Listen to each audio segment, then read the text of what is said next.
Ranganayaka Sagar pump హౌస్లో ఉన్నాం.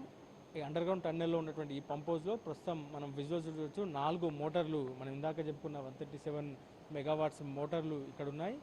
ఈ కింద ఏదైతే వాటర్ ఉంటాయి ఆ వాటర్ ని ఈ మోటార్లే 4 మోటార్లు పైకి పంప్ చేయనున్నాయి రంగనాయక సాగర్లోకి. ఇదైతే మనం విజువల్ చూస్తున్న ఈ ప్రాంతం అంతా కూడా పంప్ హౌస్ను ఒక టూరిజం ప్లేస్గా కూడా డెవలప్ చేసేందుకు అధికారులు అన్ని ఏర్పాట్లు చేశారు. ప్రస్తుతం ఈ పంప్ హౌస్ గోడల పైన ప్రాజెక్టు ఎట్లా నిర్మాణం జరిగింది, దాంతోపాటు ఇదంతా అంటే ఈ ప్రాజెక్టు నిర్మాణంతో పాటు ఈ ప్రాజెక్టు నిర్మాణం పూర్తయితే పల్లె జీవితం ఎట్లా ఉంటుందంటూ కూడా గోడలపై పెయింటింగ్ చేసినటువంటి పరిస్థితి ఉంది.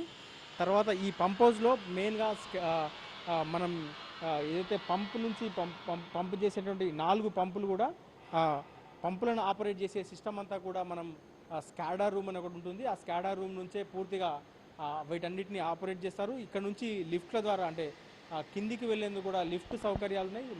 కార్మికులంతా కూడా కావచ్చు, ఇంజనీర్స్ ఎప్పటికప్పుడు కింద మోటార్లను పరిశీలించున్నారు. ప్రస్తుతం మనం విజువల్స్ చూస్తున్న స్కాడా రూమ్ ఉంది. ఈ స్కాడా రూమ్ మొత్తం ఈ రంగనాయక సాగర్కు గుండెకాయ లాంటిదని చెప్పొచ్చు.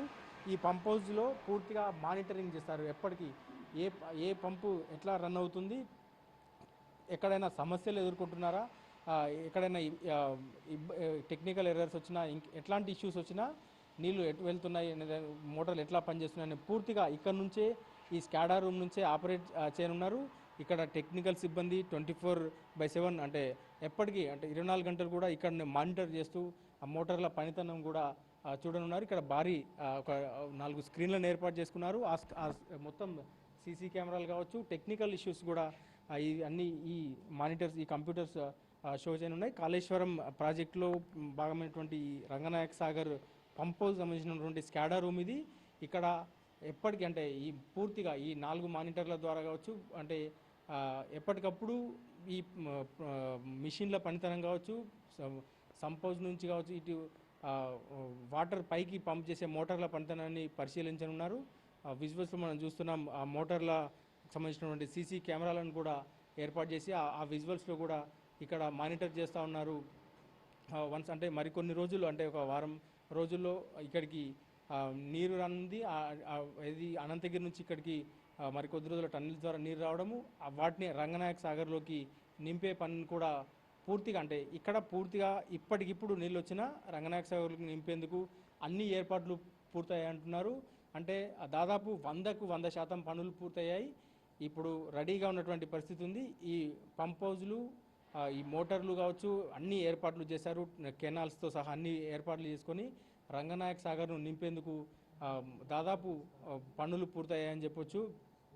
ప్రధానంగా ఈ 2700 ఎకరాల్లో నిర్మాణమైన ఈ రంగనాయక సాగర్లో 3 టీఎంసీల నీటిని నిల్వ సామర్థ్యం ఉంది. వీటి ద్వారా 1,10,000 ఎకరాలకు నీటిని సాగునీటిని అందించనున్నారు. ఈ 1,10,000 ఎకరాలకు సాగునీటి ఈ ప్రాజెక్టు ఇప్పటికి పూర్తిగా నిర్మాణం జరిగింది. ఈ ప్రస్తుతం మనం పంప్ హౌస్లో ఉన్నాం. పంప్ హౌస్లో స్కాడా రూమ్లో ఉన్నాం. ఈ స్కాడా రూమ్లోనే పూర్తిగా ఈ ప్రాజెక్టు పనులు మొత్తం పరిశీలించనున్నారు.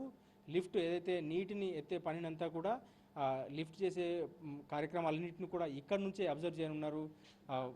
ప్రాజెక్టులో అంటే ప్రాజెక్టులో ఏదైతే 3 టీఎంసీల నీరు 3 రోజుల పాటు పంపు చేస్తే మొత్తం 3 టీఎంసీల నీరు నిండిపోతుంది. అక్కడ నుంచి మల్లన్న సాగర్కు, మల్లన్న సాగర్ నుంచి కొండపోచమ్మ సాగర్కు, ఇట్లా ఈ కాళేశ్వరం ప్రాజెక్టులో భాగంగా నిర్మాణమైనటువంటి రంగనాయక సాగర్ అన్నిటికంటే సిద్దిపేట జిల్లాలో ముందుగానే ప్రారంభమైందని చెప్పొచ్చు. అంటే ముందుగానే పనులు పూర్తి చేసుకుంది. ఇప్పుడు నీటి అంటే అనంతగిరి నుంచి వచ్చే నీటి కోసం సిద్ధంగా ఉన్నటువంటి పరిస్థితి ఉంది. మరికొద్ది రోజులు అంటే వారం రోజుల్లో కూడా సీఎం దీన్ని ప్రారంభిస్తారంటూ కూడా అధికారులు చెప్తున్నారు.